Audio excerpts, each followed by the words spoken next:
നമസ്കാരം. ഹാർട്ട് ടോക്സിലേക്ക് എല്ലാ ശ്രോതാക്കൾക്കും ഹൃദയം നിറഞ്ഞ സ്വാഗതം. ഇന്നത്തെ കാലഘട്ടത്തിൽ ഹൃദയാരോഗ്യം നമുക്ക് വളരെയേറെ ആശങ്കപ്രദമായി തുടർന്നുകൊണ്ടിരിക്കുകയാണ്. പ്രത്യേകിച്ച് ചെറുപ്പക്കാരിൽ കണ്ടുവരുന്ന ഹൃദയാഘാതവും പെട്ടെന്നുള്ള മരണവും വളരെ ആശങ്കകരമാണ്. ഇത്തരത്തിൽ ഹൃദയാരോഗ്യത്തെക്കുറിച്ച് യാഥാർത്ഥ്യമായ അറിവ് നമ്മിലേക്ക് പങ്കിടുവാനായി ഇന്ന് നമ്മോടൊപ്പം എത്തിച്ചേർന്നിരിക്കുന്നത് ഹൃദയശാസ്ത്ര രംഗത്ത് ദീർഘകാല പരിചയവും വിദഗ്ധതയുമുള്ള doctor George Thayyil, senior consultant cardiologist, Lourdes ഹോസ്പിറ്റലാണ്. Doctor, welcome to heart talks. Doctor, അപ്പോൾ നമ്മൾ ഇന്ന് സംസാരിക്കാൻ പോകുന്ന വിഷയം സാധാരണക്കാർക്ക് വളരെയേറെ ആശങ്ക നിറഞ്ഞതാണ്. പക്ഷെ എന്നിരുന്നാലും അവർക്ക് അതിനെക്കുറിച്ച് തീരെ വ്യക്തതയില്ലാത്ത കാര്യം കൂടെയാണ്. അപ്പോൾ നമുക്ക് ഈ ഒരു സമൂഹത്തിൽ ഇപ്പോൾ നിറഞ്ഞു നിൽക്കുന്ന ഒരു ചോദ്യത്തിൽ നിന്ന് തന്നെ ആരംഭിക്കാം. അപ്പോൾ ഇപ്പോൾ ചെറുപ്പക്കാരിൽ കണ്ടുവരുന്ന അമിതമായ സ്ട്രെസ്സും അതുപോലെ തന്നെ ജോലിഭാരവും പെട്ടെന്നുള്ള മരണത്തിലേക്ക് നയിക്കുന്നു. അപ്പോൾ അതിനെക്കുറിച്ച് വിവരിക്കാമോ? തീർച്ചയായിട്ടും. നമ്മുടെ പരിചയമനുസരിച്ച് പണ്ടൊക്കെ പുരാതന കാലം പ്രായമുള്ളവർക്കായിരുന്നു ഹാർട്ട് അറ്റാക്കും പെട്ടെന്നുള്ള മരണവുമൊക്കെ.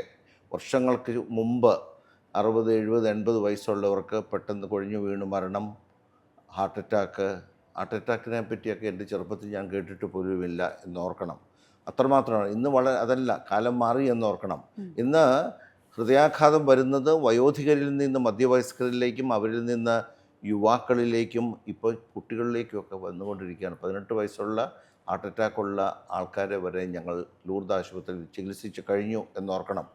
അതിൻ്റെ അർത്ഥം ഉദ്രോഗസംബന്ധമായ അപകടാവസ്ഥയിലേക്ക് ഒരുവനെ വലിച്ചിഴയ്ക്കുന്ന ആപത് ഘടകങ്ങളുടെ അതിപ്രസരം ഇന്ന് ചെറുപ്പക്കാരിലേക്ക് പോയിക്കൊണ്ടിരിക്കുകയാണ്. അതിന് നിരവധി കാരണങ്ങളുണ്ട്. പണ്ട് പ്രായമായവർക്കുണ്ടായിരുന്ന ആപത് ഘടകങ്ങളല്ല ഇന്ന് ചെറുപ്പക്കാർക്ക്. വർദ്ധിച്ച പ്രഷറും പ്രമേഹവും കൊളസ്ട്രോളും അമിതവണ്ണവും വ്യായാമക്കുറവും നിദ്രാരാഹിത്യവും സ്ട്രെസ്സും മദ്യപാനവും ഒക്കെ ആയിരുന്നു പണ്ടത്തെ പ്രധാന ഘടകങ്ങളെങ്കിൽ ഇന്ന് മറ്റോരോന്നുമാണ്. ഒടുങ്ങാത്ത സ്ട്രെസ്സ് ചെറുപ്പക്കാർക്ക്. അവർക്ക് വണ്ണം കാണില്ല, അവർ പുകവലിക്കില്ല പക്ഷേ അവർക്ക് ഒടുങ്ങാത്ത സ്ട്രെസ്സ്. അവർ ഉപയോഗിക്കുന്ന എന്തെങ്കിലും തരത്തിലുള്ള ഡ്രഗ്സ് ആണോ ഇല്ലയോ എന്ന് നമുക്കറിയില്ല. എന്ത് തരത്തിൽ അതും ഇതിലേക്ക് നയിക്കുമോ എന്നറിയില്ല.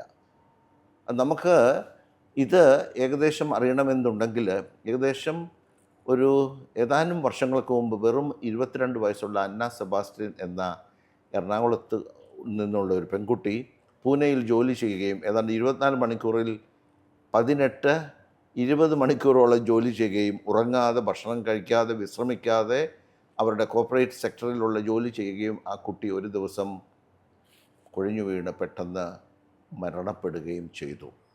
ആ കുട്ടിക്ക് മറ്റു പറയത്തക്ക അപകടങ്ങളൊന്നുമില്ലായിരുന്നു, അമിതവണ്ണമില്ലായിരുന്നു.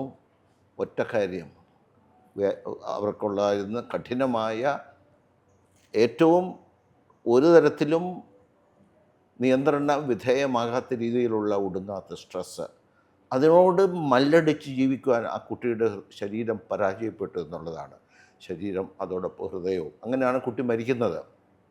അതേ തുടർന്ന് ഒത്തിരി ചർച്ചകൾ നടന്നു, എങ്ങനെയാണ് ചെറുപ്പക്കാർക്ക് ഇതൊക്കെ ഉണ്ടാകുന്നത് എന്നോർത്ത്.